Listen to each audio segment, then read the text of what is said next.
Hello everybody, welcome back to my channel where we talk about skincare, grooming, and sometimes hair, so that sounds like your thing. Make sure you are subscribed. Also, come and follow me on Instagram where I post a lot of stuff you're not going to see here on YouTube. I'm doing another Instagram versus reality video today. I feel like they're a nice break from the usual skincare content that I do. Also, I do have to reiterate that I do not care if people are using filters. I've used them before, I used that Snow app before. Go for it, they're fun to use. But my stance is that when it comes to paid advertisements, when you're advertising the benefits of a product, the results of a certain product, you shouldn't be allowed to use filters. Also, one last thing before we get into it, so many people in the last video were like, there's a filter, I can see the door frame bending. I wasn't using a filter. People were saying like, I got a magnifying glass and I'm looking at your skin and you're using a filter. I color correct my videos, but I do not use filters. Let's get into it. Let's start off with more live filter action. This is something that people were obsessed with last time. I didn't realize that people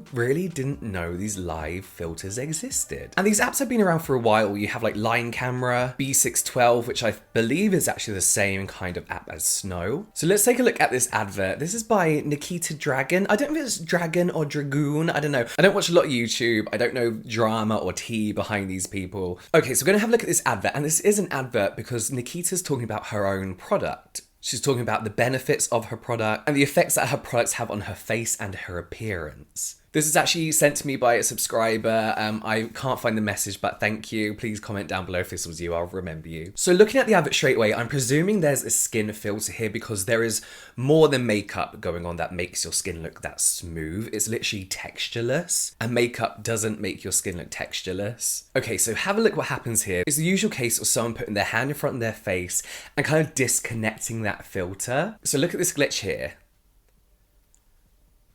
It looks as though she's used this filter to very, very slightly stretch and lift the eyes, but very, very, very slightly. Like, so it's kind of a bit like, why have you done that? My only real issue here is that one of the claims she makes about her product is that what she's doing is going to lift and blur the area that she's applying makeup to. Right, and it's going to lift and blur. When this looks like something the app has done for her. And this is where I think it becomes an issue, where you're saying the product claim, what the product can do, when really you're using a filter to do it. So it's like me doing this. It's like me going, hi guys, this product's so good. It makes my skin textureless and poreless. All my skin's evened out. And it's all thanks to this product here. When it's obviously not. Do you know what I mean? I'm making claims about this product using a filter that's making it look like the product claims are true. That's when I think it's wrong. I have to say, I do think Nikita and James Charles are easy targets because they are really, really open about their use of Facetune, which a lot of people mention, but what they aren't open about is that their use of live filters. Again, I don't care. Use it on your everyday, daily life, not bothered. But when you are selling a product, it's not okay. One thing that was hard to pick up on though is that usually when you're using those kind of face filters, your hair will like contour your face and move in kind of unnatural direction, but it's less obvious because it is hair and hair just kind of like free flows. And as I mentioned in my last video, bendy backgrounds are the giveaway of the liquify tool being used. Whether that's liquify on Photoshop, whether that's reshape, refine in Facetune. A lot of influencers are taking pictures on their mobile phone, like in the mirror, then moving onto Photoshop, retouching it, and then uploading that picture onto Instagram. But I want to show you how easy it is to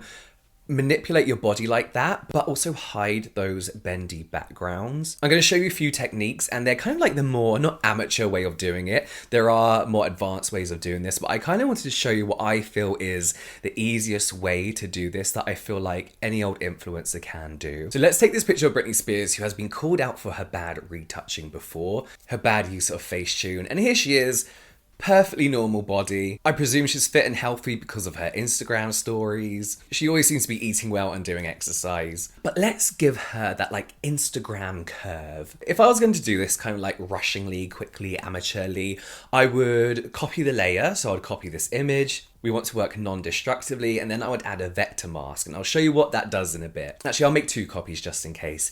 But then what I'm going to do is I'm going to use the liquify tool to basically go crazy on her hips. You want to be very, very careful with the liquify tool because the liquify tool will blur basically any of the area around the body where you're liquefying. So I'm only going to take it in a small amount on the waistline, but then bring out those hips, because we're going to be able to hide that blur around the hips in a minute. So I've done that, and you can see the usual culprits here. We've got a bendy sofa, we've got bendy tiles, but I'm going to hide that. So you need to select the vector mask, and with the vector mask, you can use the black and white paintbrush tools. So the black is going to basically work as a rubber, as an eraser, and if you make a mistake, the white paintbrush can undo that. So it kind of like repaints back in. So what I'm going to do is I'm going to rub away all the bendy lines on that top layer, revealing the normal shape of the sofa and the tiles and everything on the bottom layer. If I make a mistake, you select the white paintbrush and you just rub that back in. It's pretty easy to do. There is also something you can use called a freeze mask, which basically tells Photoshop to only move the pixels of Britney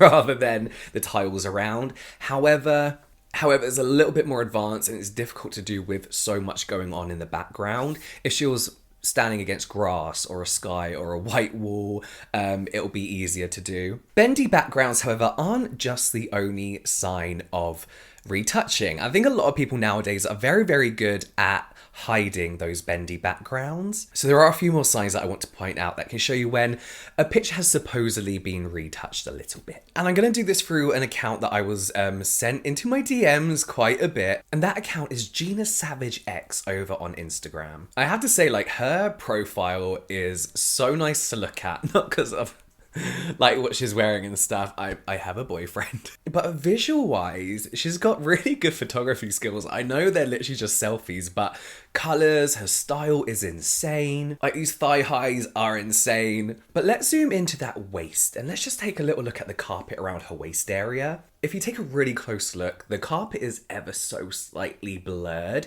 in comparison to the rest of the carpet around her. And the fibres of the carpet look a little bit longer than the rest of the carpet. They kind of obviously started to kind of curve up like this and go around the contours of her body. This could obviously be a sign of the liquefy tool in Photoshop or the refine tool in Facetune. I'm just going to call them both liquefy. These liquefy tools basically just kind of like smush all those pixels together.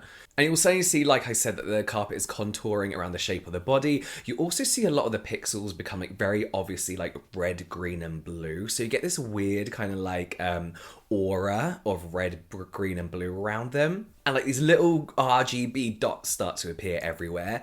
But looking at this, I have to be honest, I don't think there's a lot of work going on here. There's a few pictures where she posts a picture of her body that you would look at and think, oh my god, she's like hinged herself in there. But then accompanying that picture, she usually posts a video as well.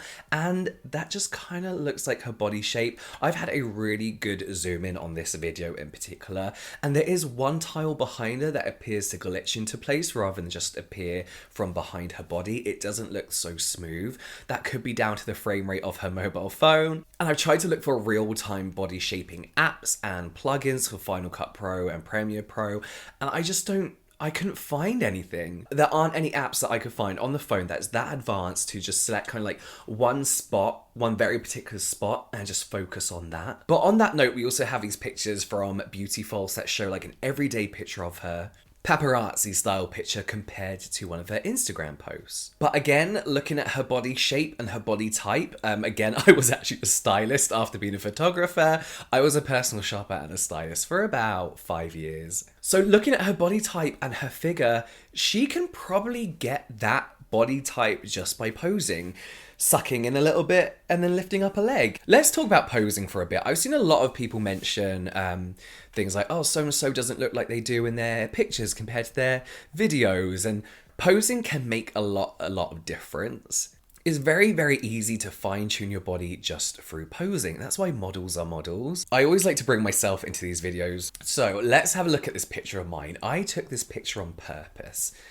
For this video, knowing I was going to make this video. I think my jawline looks very straight here, slim, quite refined, but in video, I have like a bit of a double chin going on, you know? It's not like that. So how has it gone in this picture? It's not Photoshop, it's my thumb. So what I do, and I do this quite often, and if you look on my Instagram, actually, you'll see quite a few pictures like this. This is like a position I tend to do with my hand because you take your thumb, you put it under, and then you just pull your fat away. Like that, look. And it's all here. It's all my fat's here. But that's something I do. It's as easy as like, instead of being like this, I could be like that makes me look a bit slimmer. Lift up my neck to a weird position, kind of like posing can make all the difference as well. It's not always manipulation. Digital manipulation. Talking about that, men are so bad. Like when I've been researching this, men are so bad at retouching. Like they just do not care how fake it looks. Especially men with muscles who want to make their muscles look bigger. They don't know how to use a liquify tool, example, to a point where it looks realistic. So I want to show you this picture here. This has to be one of the worst Photoshop jobs I've ever seen. If you Google Instagram versus reality, this is a picture that comes up in every blog post, every article, every video. This is the Stokes twins.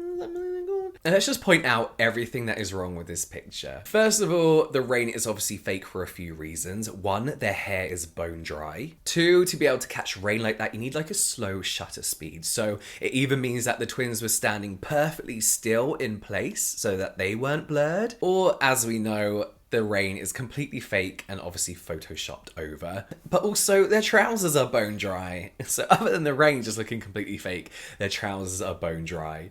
Now, I don't know who these twins are, I don't know who these boys are, because funny enough, I don't care about the lives of teenage boys on the internet. So I don't know if this six pack is real for one of them, and they've just like kind of moved it over onto the other. But you can see this is fake, obviously fake, because the t-shirts has air pockets in the exact same place on both. It's so bad. On both t-shirts. And it's even in their individual shots, so they've either just copied this from another image and it's not theirs at all, or they've taken one good shot of one of their bodies and just been like, let's just put that everywhere. So let's close on the topic of live filters again. Whilst I was researching for this, I actually came across an article about a TikTok and Instagram filter. The filter is really popular. It's called I can't say it. Little Icy Eyes. This filter gave you blue eyes, bigger lips, a skinnier nose, and freckles. And basically gave you that Instagram makeup look. However, the creator Paige Piskin recently released a statement that she had to alter this filter to fit with Instagram's policies. Instagram actually ban filters that give the suggestion of a look of plastic surgery. So any face-altering beauty filters. Instagram state that some research, they don't say where this research is from or who did it, but research shows that these filters have a negative impact on the mental state and well-being, quoting, of their users, especially in younger teens, who see these filters as better versions of themselves and what they could accomplish if they just got some fillers or surgery. So I guess this is kind of a step in the right direction, but what I do like about these kind of like filters is that they do say, if you look on someone's story and they're using this, it says at the top, this is the filter being used, which in my opinion is all that has to be done for now. I don't think we have to go crazy and start banning all types of filters everywhere. At the end of the day, it is just a bit of fun. I mean, does knowing something's just a filter make it any less appealing? Do you know what I mean? I don't know. Let me know what you think in the comments down below. But I hope you enjoy this. Keep sending me videos, keep sending me glitches, keep tagging me in poor Photoshop. But that's it from me now, guys. I will see you next time.